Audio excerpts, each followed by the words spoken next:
and welcome back to Vinyl Friday, where I go through my records in alphabetical order like a big nerd and talk about why I love them. This week is a Revolver week, so we're back in Beatletown. Today's song is much maligned, widely viewed as the worst song on Revolver. I think that that's not exactly fair, and this is going to be my best attempt at bringing about some justice for Yellow Submarine.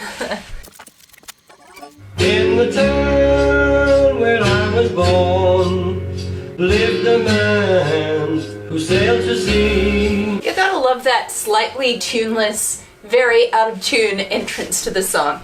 Let's have it one more time. In the town. In the town. He starts on completely the wrong note. Bless his little heart. Yellow Submarine is a children's song. Yes, it is a children's song that does its job really well, but it's more than that. It's also a record of one of the greatest parties of the 1960s. Today we're going to track this song from its inception, through its very festive, playful recording sessions, and outwards to its release and broader cultural legacy. By way of introduction though, I'd just like to point out, embarrassingly, this is me in high school. And this is the lunchbox that I brought with me every day for 4 years of secondary schooling. I was actually known at my school as the girl with the Yellow Submarine lunchbox. So I suppose in that sense, this song is part of my history. Right.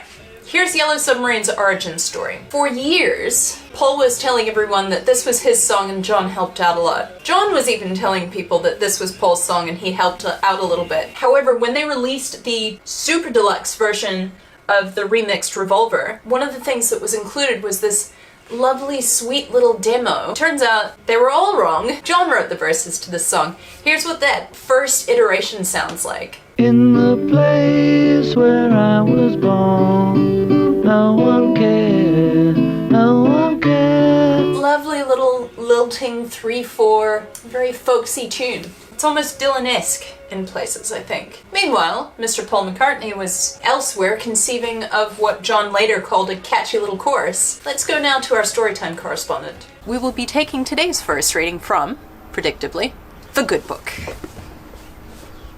This is Paul speaking. I remember lying in bed one night, and that moment before you're falling asleep, that little twilight moment when a silly idea comes into your head, and thinking of Yellow Submarine. We all live in a yellow submarine. Which means that this song is in the tradition of like the Lennon-McCartney mergers, like A Day in the Life, or We Can Work It Out, where one of them brought half the song and the other brought the other half of the song and they just smushed them together. This is the second outtake, in which they've sort of changed it from that 3/4 sound to a 4/4 sound. In the town where I was born, Paul's bringing in his chorus. we all live in a yellow submarine. Look out, yellow submarine. Get down, yellow submarine. It's gone from being quite plaintive to storytelling, partly with the help of Donovan, Oh yeah, come on now. They call me Mellow Yellow. who contributed the line,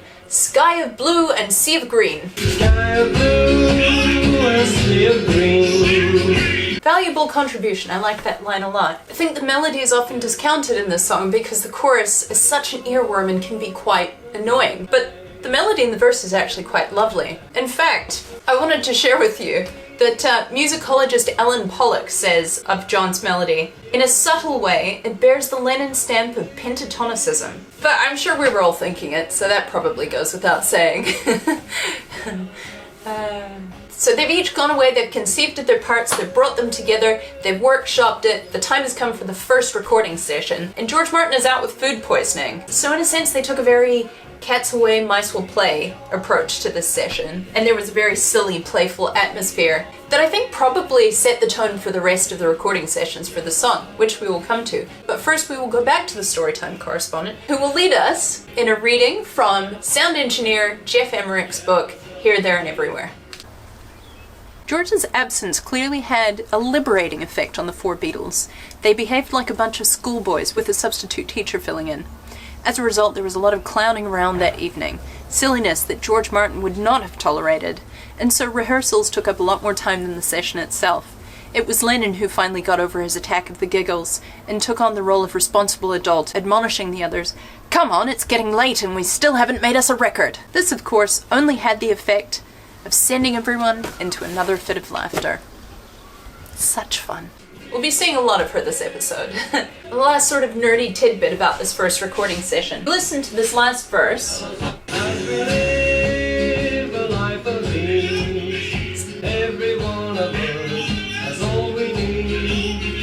So you might have noticed, if you're as big a geek as I am, that John's response doesn't come in until A Life of Ease. He's missed the first line. And the reason for that is that one of the more sort of junior engineers accidentally erased it, and all of the other engineers sort of closed ranks around him and lied to John Lennon and said it was because they had to make room on some of the tape. That's why that line's missing. So we arrive at the second recording session. This is the really fun one. I'm going to do my best to paint a picture of this scene. Paul McCartney initially conceived of this song as a sing-along. So in order to create that atmosphere, they invited a bunch of people to the studio, including Mick Jagger and Brian Jones of the Rolling Stones, Mick Jagger's girlfriend, Marianne Faithfull, George's wife, Pattie Boyd. I'd like to take this moment to point out that George's wife was in the recording studio long before John's wife was, but that's neither here, there, or everywhere. Mal Evans, the Beatles' sort of roadie slash mum, and Neil Aspinall, who was also a friend of theirs from when they were young and part of the Beatles' general entourage. I don't remember exactly what he did, but I think it was something to do with press. They were all dressed in their finest Carnaby Street outfits, the women in mini skirts and flowing blouses, the men in purple bell-bottoms and fur jackets. And they were all totally sober. This motley crew raids the EMI store cupboard of anything that might make an interesting noise. Whistles, chains, bells, glasses, cash tills, hooters. And they set about making all of these fun sound effects for this track. Like you can hear the ocean on the track at the beginning of verse 2. So we sailed on to the sun. That's George Harrison swirling water around in a tub. Brian Jones is clinking glasses. And our friends are all aboard. It sounds like a party's happening. Pattie Boyd makes this fantastic shrieking noise in the middle of all of that. And hear her go, woo! Right about here. John's blowing bubbles in a cup at one point to make that sort of bubbling noise here. Right through that bit. John is completely revved up about this, and he announces, I want to sing underwater. And Jeff Emmerich's like, there is no way that that's going to be able to happen. So first John tries gargling, and he nearly chokes.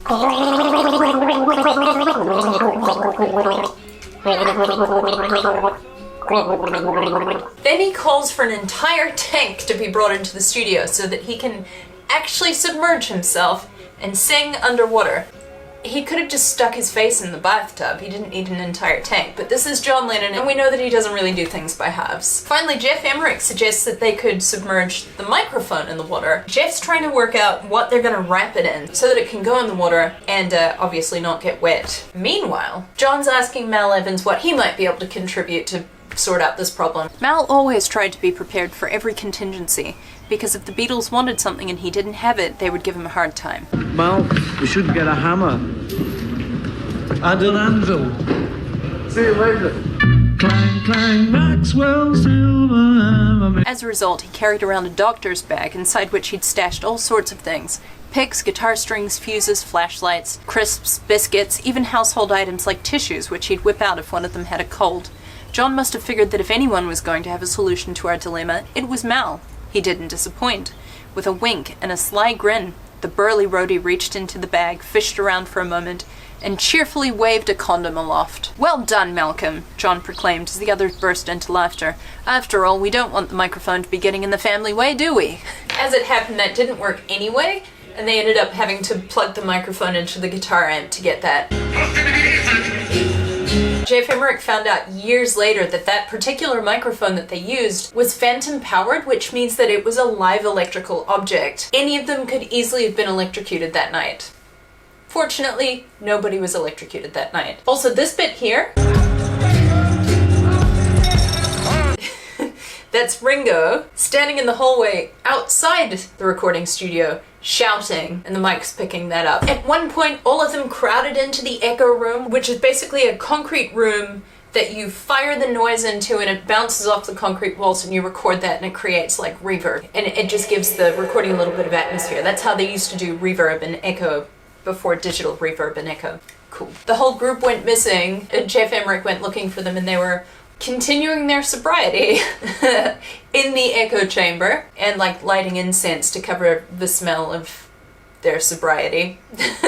Even the studio staff joined in. At the choruses, especially the last ones, we all live in a yellow submarine. That's everybody singing. That's Mal and Neil and the studio techs and the Beatles and the Rolling Stones and various girlfriends. It's everyone singing together. Paul got his sing-along. Near the end of the session, around midnight, Mal Evans, who's a big guy, straps a bass drum to his chest. Everybody's following Mal with his bass drum. Boom, boom. And they're all marching and they're all belting the chorus in a conga line around the recording studio. What an absolute blast. I wish I'd have been able to see that. Unfortunately, I made the mistake of trying to get AI to render that and I ended up with these ghastly, grotesque images. I'm sorry you had to see that, but also I'm glad that I'm not the only person who had to see that. Oh, and the brass band bit, here. They had to get the song done quickly, so they didn't have time to write a part and get a brass band in and record it that way, especially as they only needed it for like 2 bars. But in order to avoid copyright issues, they clipped it into bits, tossed it in the air, spliced it together, included that in the recording. Which is why, yeah, it sounds familiar, but it's not quite right. George Martin described this session as being more like something that he did with the Goons, because of course he used to produce comedy records before he did the Beatles. Basically, it was a blast. Everyone had a ball. Everyone was in great spirits. I love to hear that, especially when you consider how much more somber the end of the Beatles' career became. It's so lovely to just imagine this scene in which everyone is just a little bit jolly, having a marvelous time together. The studio techs, the roadies, the friends, the band themselves. It's just such a joyful occasion. I think that really comes through in the recording. It reminds me of that scene in A Hard Day's Night where they're all gallivanting around in a field. It has that energy to it. As the listener, it feels like you were part of that party. It's like you're being let in and getting to see that sort of boundless, energetic joy. That Beatle joy that, as a fan, is one of my favorite things about them as a group. You see it in their movies, in their interviews, and their live performances. They were really good friends and they were silly together. That silliness is one of the most enjoyable aspects of the Beatles from a fan's perspective. I mean, listen to John Lennon just letting loose here. Just absolutely going ham. In our yellow submarine. The silly accents, the laughing, the wild abandon. You can just see him hamming it up in the studio, you know? Oh, it's a good feeling. So yeah, I think a lot of people get caught up in the annoying, ubiquitous chorus, but you've got to remember that this is the background behind it. This is the joyful, fun occasion that spawned this song that is now really not looked favorably upon. Not looked upon favorably. I think that's the correct way to say that. I think a lot of younger listeners to the Beatles, myself included, probably didn't appreciate how successful this song was on its release. It was released as a double A-side single with Eleanor Rigby. Odd choice. And it went to #1 in the UK, a number of European countries, Australia, Canada, New Zealand. Good taste, New Zealand, well done. And it peaked at #2 on the US Billboard Hot 100 chart, possibly because at the time that it was released they were sort of embroiled in that Bigger Than Jesus scandal, but only so much that it bumped them 1 spot from their usual #1 position. I'm sure they weren't too cut up about it. I mean, this song won the Ivor Novello Award for highest certified sales of an A-side in 1966. This was a huge song, and the wildest thing about that is that it is a children's song. Let's back up a little bit. I want to talk about this song in the context of the whole album, right? I am of the opinion that Revolver is the real Magical Mystery Tour. The songs are just compositional magic. Stunning, incredibly skilled pieces of music. Individually, there's the mystery of what's going to be thrown at you next, because every song is so different from the previous one and the one following. And as a whole, the album is a whirlwind tour across genres. It is the original Magical Mystery Tour. For me anyway, as a listener. I think that Yellow Submarine plays an important part in all of that. Every song on this album brings something unique and important to the whole. What this song brings is a levity and a silliness that we haven't yet seen. And I'm sure I'll come back to this in the final episode, but we've seen political satire, earnest, bleak, classically influenced storytelling. John Lennon takes a nap. We've had Indian music, a perfectly composed, beautiful love song. What else could we have but a children's song, right? People look to songs like Love You Too and Tomorrow Never Knows as revolutionary and radical, and they are that. But this song, I think, is often overlooked as part of the revolutionary nature of this album. What rock band has released a children's song in the middle of a rock album? More than that, the Beatles, at the time, the biggest rock and roll megastars that the world had ever seen, bigger even than Elvis, arguably bigger than Jesus. Did I say that? No, John Lennon did. These mad lads put out a single that had this children's song on one side and a song on the other that featured no conventional rock instruments. In fact, it featured only one of the four musicians. And it was a double A side. That's unprecedented. The only other example I can think of a legitimate musical outfit performing in earnest a children's song is Peter, Paul and Mary doing Puff the Magic Dragon. Sing it now.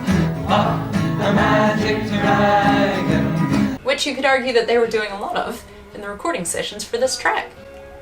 Let me know if you can think of any other examples, but that's all I was able to conjure up just off the top of my head. And as a children's song, it does its job really well. As I may have covered at some point in all of this, the Beatles were very good at their job. We've got all of the very on-the-nose sound effects to illustrate what's happening in the lyrics. Like, when they sing, "Our friends are all aboard," that's when everyone comes in. The party doesn't start at the first verse. The first verse, we have just the instrumentation. And Ringo. Everyone always forgets Ringo. In the town where I was born. Second verse, he sings "So We've Sailed," and that's when we hear the ocean. So we sail up to the sun. Third verse, "And our friends are all aboard," that's when all of the people join the party. And our friends are all aboard. Chatter, chatter, chatter. And the band begins to play. Everything is illustrated. It's very children's song. It's very in the children's tradition. I mean, Paul said himself, I quite like children's things. I like children's minds and imagination. So it didn't seem uncool to me to have a pretty surreal idea that was also a children's idea. I thought also with Ringo being so good with children, it might not be a bad idea for him to have a children's song rather than a very serious song. He wasn't that keen on singing. It's very effective, it's very singable, it's not particularly complicated.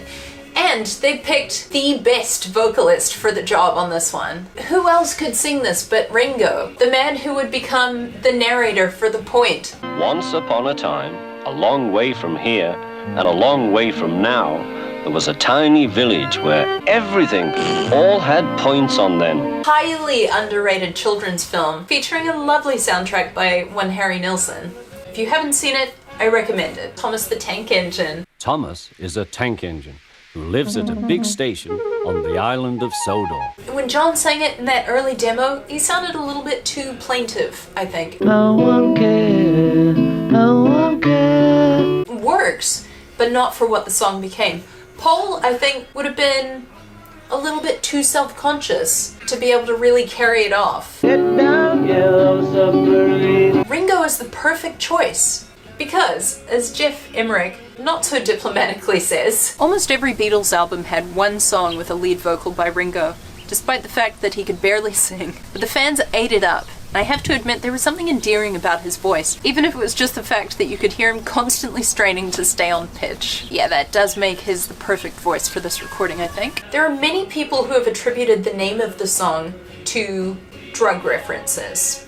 For instance, they say that the voyage that the song is about is a metaphor for an LSD trip. When John and George had their very first LSD trip, they got back to George's house, and John Lennon saw it as a submarine with himself as the captain. Or even that there was a barbiturate called Nembutol that came in yellow capsules. But I think that this is all total bull. This is a children's song. Despite that, it took on this much broader cultural significance. There's a music journalist named Pete Doggett who called the song culturally empty and made the point that that made it the perfect kind of Rorschach test for anyone with political leanings. For instance, the chorus was appropriated by UC Berkeley students at an anti-war protest in 1966, in which they sort of taunted the authorities and the university higher-ups by singing a song that never ends style rendition of just looping choruses of this song, which I think would be enough to drive anyone nuts. In that, it sort of became a bit of an anthem for protests. In more recent protests, that chorus has been appropriated but switched with the lyrics, "We all live in a fascist regime." Colorful. Fun. Later in 1966, there was another anti-war protest in San Francisco this time, and there was a giant papier-mâché yellow submarine that was carried over the crowd. Also cool. Also fun. Maybe I should make a papier-mâché yellow submarine, you know, with my abundance of free time. And Time magazine labeled that, and I quote, "a symbol of the psychedelic set's desire for escape." Beat poet Leroy Jones called the song a reflection of white American society's exclusivity and separation from reality. He says, I quote, "The Beatles can sing 'We All Live in a Yellow Submarine' because that is literally where they and all their people would like to live, in the solipsistic pink and white nightmare of the special life." I think he may be reading a little bit too into it, given that he's coming from an American background, as he states, white American society, and the song is actually sung by British men who are sort of somewhat removed from that cultural backdrop. But I like the turn of phrase nonetheless, so we'll give him points for that. Donovan, who we mentioned earlier in the episode, said that this song represented the Beatles' imprisonment as internationally famous mega superstars. I disagree with all of them. This is a children's song. Surely most people can recognize that this is just a children's song, right? No deeper meaning. If you think that there's a deeper meaning, tell me about it in the comments. I would love to hear your theories about what this song is really about. Genuinely, I would love that. I always read the comments. Anyway, that's it from me. If you enjoyed this episode, I'll leave a link in the description for my Buy Me a Coffee page where you are welcome to make a donation, but no pressure. Actually, I wouldn't normally do this, but if you do decide to make donations this week, I'll do my best to make a papier-mâché yellow submarine. It wouldn't be the size of the protest one, but I know how to do papier-mâché. I think I could do a decent rendering. So yeah, if that's something you'd like to see, I'll leave a link in the description for my Buy Me a Coffee page where you are welcome to make a donation, but no pressure. Thanks for hanging out with me. I'll see you here next week. Have a great weekend!